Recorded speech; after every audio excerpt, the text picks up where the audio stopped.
Right, let's talk about Russia. Not just the Russia you see in headlines or spy thrillers, but the real Russia, one that's both familiar and deeply misunderstood. For decades, Russia has projected an image of immense power.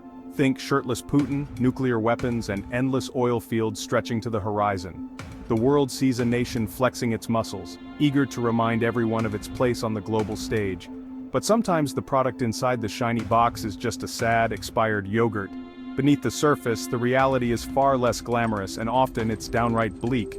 Behind the Kremlin's propaganda and those grand military parades, a very different story is unfolding. One told not in slogans but in brutal, unforgiving numbers that rarely make the evening news. We're talking about a nation facing a crisis so profound, it threatens its very existence. Entire villages are emptying out, factories are silent, and the infrastructure is crumbling before our eyes. This isn't about Cold War nostalgia or spy movie fantasies. It's about the harsh, everyday reality for millions of Russians who are struggling to get by. It's about a slow-motion collapse, a demographic time bomb ticking away, and an economic house of cards that could topple at any moment. The population is aging, birth rates are plummeting, and small businesses are shuttering across the country. The world often sees Russia through the lens of Vladimir Putin, but a nation is more than one man. It's millions of ordinary people, each with their own hopes, fears, and daily struggles. On every front, people, economy, future, the numbers paint a picture of a country in a desperate, downward spiral. Unemployment is rising, the ruble is falling, and playgrounds once filled with children now stand empty. While the Kremlin plays geopolitical whack-a-mole, its foundations are crumbling. The cracks aren't just in the palace walls, they're in the very fabric of Russian society. The story of Russia in 2025 isn't one of resurgence, it's one of survival. Families are lining up at food banks, stores are running out of essentials, and the streets grow quieter each winter. So forget the tough guy posturing and disinformation. The real story is hidden behind the noise, in the lives of everyday people and the numbers the government doesn't want you to see. We're going into the heart of Russia's survival crisis, shocking statistics the Kremlin doesn't want you to see. These numbers reveal a nation at a crossroads facing choices that will define its future. From a disappearing population to an economy running on fumes, we'll connect the dots and show how these crises are all linked, feeding into a cycle that's hard to break. This is the story of a superpower coming apart at the seams. Let's get into it and see what the numbers really say about the bear in the room. Let's start with the most fundamental part of any country, its people. A nation's strength, its culture, and its future all depend on the size and vitality of its population. People are the heartbeat of a country, the engine that drives its economy, innovation, and society forward. But in Russia's case, the story is not about abundance, but about an alarming and accelerating lack of people. Russia is emptying out. It's not just a slow decline, it's a demographic catastrophe unfolding in real time, visible in deserted towns and crumbling villages. Even before the Ukraine war, Russian demographers were sounding the alarm. They warned that if trends continued, Russia could lose over 20 million people by 2050, a staggering number that would reshape the country. Now, with the war in Ukraine, those already dire projections have become downright apocalyptic. The conflict has only accelerated the crisis, draining the country of its youth and hope. In 2023 alone, Russia's population fell by another 500,000, officially, but experts believe the real number is likely much higher, hidden behind government statistics and underreported migration. Birth rates have plummeted to historic lows, while death rates have surged. War casualties, a struggling healthcare system, and despair are accelerating the decline. It's a grim equation. Fewer babies, more deaths, and a mass exodus of those who can still leave. Entire communities are vanishing, leaving behind empty schools and shuttered homes. Since 2022, up to 1 million Russians, mostly young, educated, and skilled, have fled the country. This is not just a loss of numbers, but a loss of the very people Russia needs most for its future. This brain drain is like a national lobotomy, leaving behind an older, poorer, and less dynamic population. Universities are closing, and the elderly are left to fend for themselves. Who will serve in the army, work in factories, or pay pensions in 10 years? The workforce is shrinking, and the burden on the young is growing heavier by the day. The Kremlin can't bribe people into optimism or force them to have children in a country where the future looks bleak. No amount of propaganda can reverse this trend. Russia is facing a demographic winter from which it may never recover. The landscape is dotted with abandoned villages and lonely survivors. The Russian bear isn't just sick, it's dying of loneliness, its roar fading into silence as the people disappear. This isn't just a sad story, it's a national security crisis. Fewer people means fewer soldiers, fewer workers, and a weaker nation.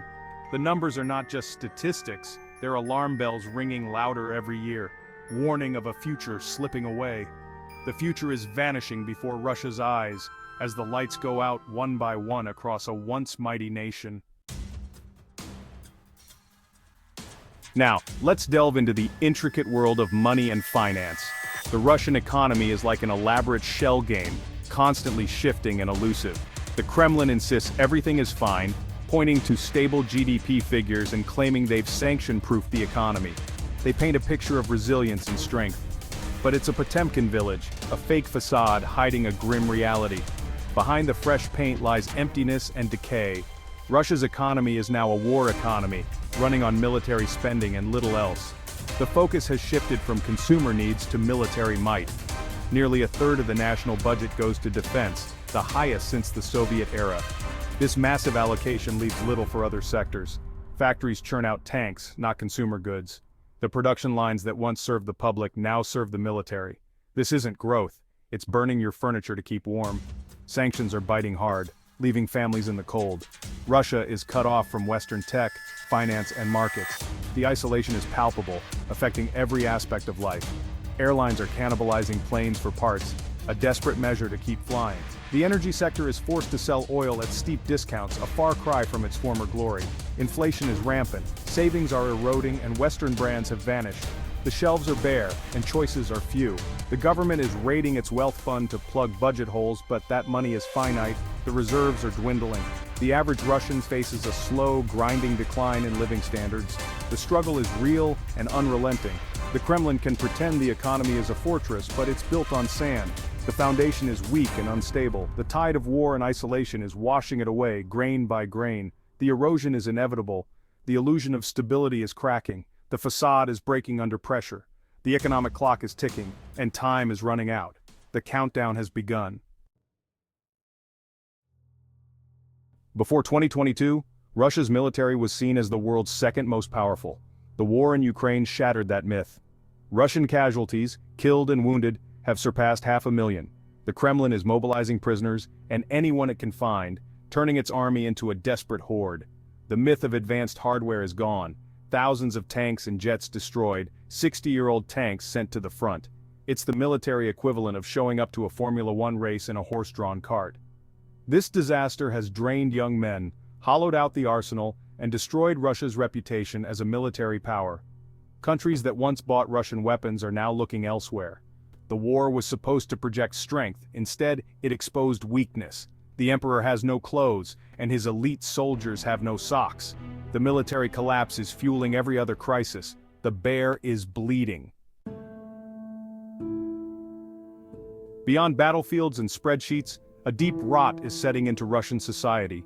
War, repression, and economic hardship have created a climate of fear and despair.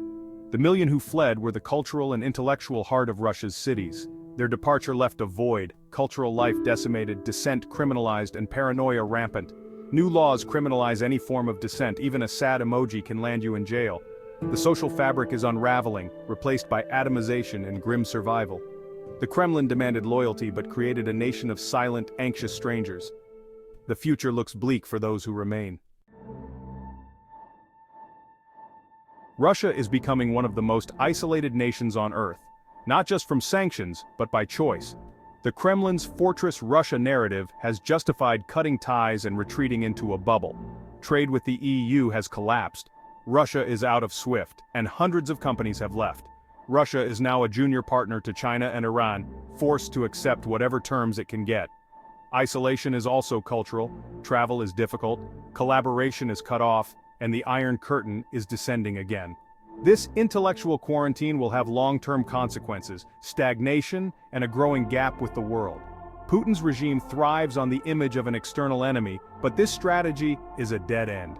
No country can thrive in isolation. By choosing to become a pariah, Russia is condemning itself to decline and irrelevance. The fortress is now a prison. Russia's crises are all interconnected, creating a vicious cycle of decline. The war causes casualties and exodus, shrinking the workforce and tax base. To fund the war, the government guts healthcare and education, driving up death rates and lowering quality of life. Sanctions cut off markets and tech, deepening isolation. Brain drain makes it harder to replace lost technology or modernize the economy. More repression drives more people to leave. Every problem worsens the next. There are no easy fixes. Russia isn't facing isolated challenges. It's a systemic breakdown. You might think, okay, it's bad for Russia, why should I care? But a collapsing Russia is a global problem. When a nuclear-armed, resource-rich country implodes, the fallout is worldwide. A desperate regime is unpredictable. Escalation, even nuclear, becomes more likely. Instability could spill over. Imagine a chaotic power struggle with nuclear weapons at stake. Russia's instability creates economic shockwaves. Energy, food, and commodity prices rise everywhere. The disruption affects your gas bill and the bread on your table. Russia's pain gets exported to the world. The crisis also challenges the international order, creating vacuums for chaos and extremism. What happens in Russia will shape the next decade globally. It's not a distant problem, it's a defining challenge of our time. We're all in the splash zone. So where does this leave us? Russia faces a vanishing population, hollowed-out economy, decimated military, and a society trapped in fear and isolation. This is a full-blown systemic survival crisis. Putin's promise of greatness has led to ruin and irrelevance. The invasion of Ukraine was a suicidal act, accelerating every underlying problem. The path ahead is bleak, stagnation at best, chaotic collapse at worst. The Kremlin's propaganda hides a nation in deep trouble. The Russian bear isn't roaring, it's rattling. The world has a stake in what happens when or if that thread finally snaps.